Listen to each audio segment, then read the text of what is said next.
गुरुर्ब्रह्मा गुरुर्विष्णु गुरुर्देवो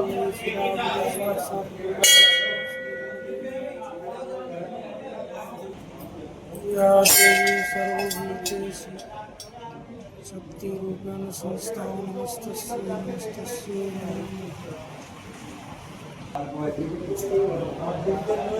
नमो नमः शिवाय ओम नमः शिवाय।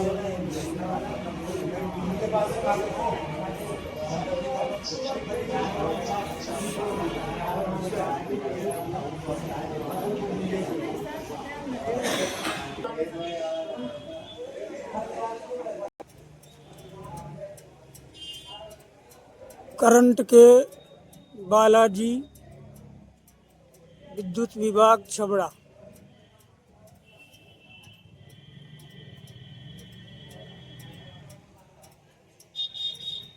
बहुत ही सुंदर परिसर और यहाँ पर आज पेंशन समाज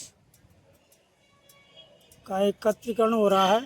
यहाँ से रैली के साथ उपखंड अधिकारी कार्यालय पहुँचेंगे और वहाँ पर श्रीमान उपखंड अधिकारी जी को ज्ञापन सौंपेंगे।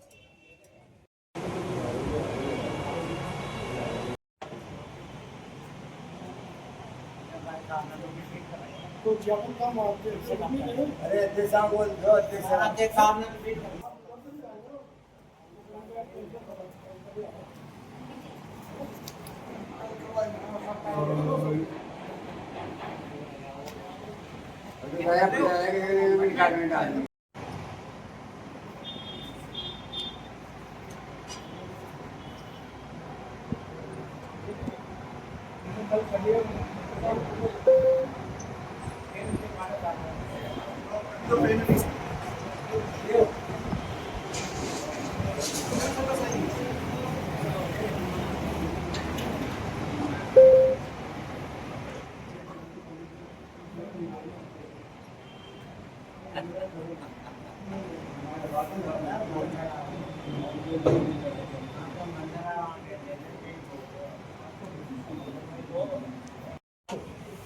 भारत सरकार द्वारा एक सिविल अधिनियम के अनुसार जिससे पेशा समाज संबद्ध है उसको लेकर के एक संविधान में संशोधन किया गया है। उसके अंतर्गत संविधान के अनुच्छेद 14 सूची के प्रावधानों को भी चैलेंज किया गया है। उसके अंदर जैसा आपको विदित है कि 17/12/1982 को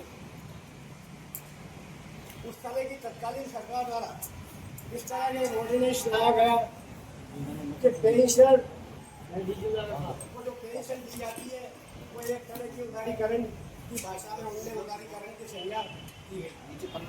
जबकि उसके बाद हमारे डिफेंस मंत्रालय के अधिकारी मिस्टर DS नाकारा जो उस समय सुप्रीम कोर्ट गए और उनने वहाँ जा करके और ये जेल लगाई। उस एक के बाद तत्कालीन चीफ जस्टिस भारत सरकार के मुख्य न्यायाधीश सुप्रीम कोर्ट के उनने ये डिसीजन दिया कि पेंशन अधिकार है नहीं खिलाफ और उसको संविधान पीठ की पीठ ने डिसीजन किया उसको भारत सरकार ने स्वीकार करते हुए लेकिन सरकार ने उसको भी चैलेंज करते हुए उसको भी डिस्क्वालीफाई करने का प्रयास किया है। तो वो विधेयक लोकसभा से तो पास हो चुका है परंतु अभी राज्यसभा में गया नहीं है और राज्यसभा में जाने के बाद शायद पास हो जाए तो हम समझते हैं कि हमारे हितों पर कुदाराघात हो जाए। ये समस्या आपकी हमारी राजस्थान सरकार के मात्र पेंशन की नहीं है, पूरे ऑल इंडिया लेवल के पेंशन की समस्या है। जहाँ तक कि भारत सरकार के एम्प्लॉय भी उससे कनेक्ट है। दूसरी बात डिफेंस मंत्रालय भी उसमें शामिल है। तो मैं समझता हूँ कि जो ऊपर से अपने को इस तरह के एजुकेशन के लिए निर्देश प्राप्त हुए हैं उस संबंध में अपन अपना मंतव्य सरकार के माध्यम से स्थानीय अधिकारियों के माध्यम से भारत सरकार तक पहुँचा कर और इस तरह की मांग कर रहे हैं कि भाई इस तरह के ऑर्डिनेंस को वापस लो और हमारे पेंशनों के हितों का रक्षण होना चाहिए। इन सारी बातों के मद्देनजर यहाँ अपन एकत्रित हुए और इसी संदर्भ में अपन अभी चल के और AGM साहब को ज्ञापन देंगे। उसको 2016 से पहले के कर्मचारी, पहले के यानी पेंशनर और उसके बाद के पेंशनर, और यानी कि जब ये लागू होगा 2026 के समय जो पेंशन रिटायर्ड होगा उसको ही उसका बेनिफिट मिलेगा, नहीं कि आपको रहे। इसलिए आप सभी लोग समझदार हैं। इस दिशा में ऊपर के निर्देशों की अनुपालना करते हुए मैं आप लोगों को एकत्रित करके और अपने आपके चलकर अपनी मंतव्य को प्रकट करते हुए इस प्रपत्र के माध्यम से भारत सरकार तक हमारी मांग पहुँचाए। और इस तरह की मांग है कि वही इस कानून को पालन हो और हमारा भविष्य सुरक्षित करें।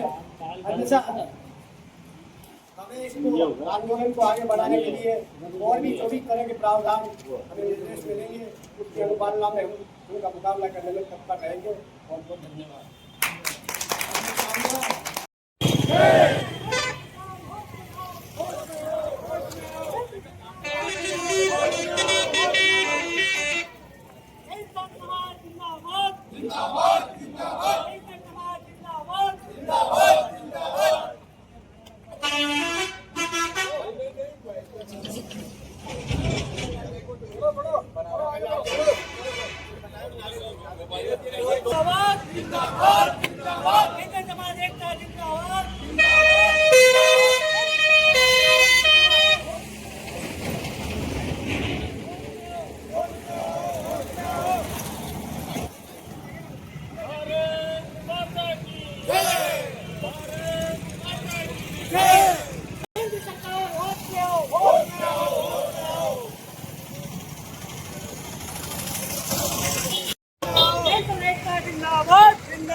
इसके अंदर संविधान की अनुच्छेद 14 सूची में जो प्रोटेक्शन दिया गया है देश में, उसको मतलब डिक्लेयर करते हुए इस तरह का आदेश दिया है कि आज वो वेतन आयोग जो लागू होने वाला वर्ष उसके प्रावधानों में बदलीकरण उत्पन्न करके और जो अभी वर्तमान में जो पेंशन है यानी 2016 के बेस टाइम के और लास्ट टाइम उनको उसके बेनिफिट से रखा गया है।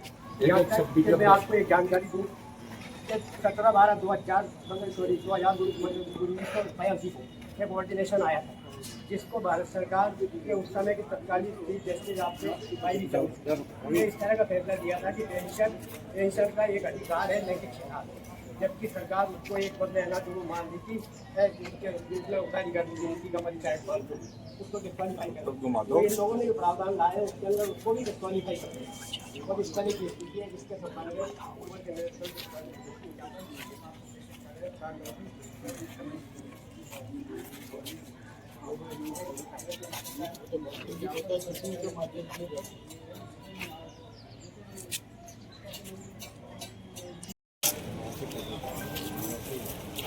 मोबाइल में लगा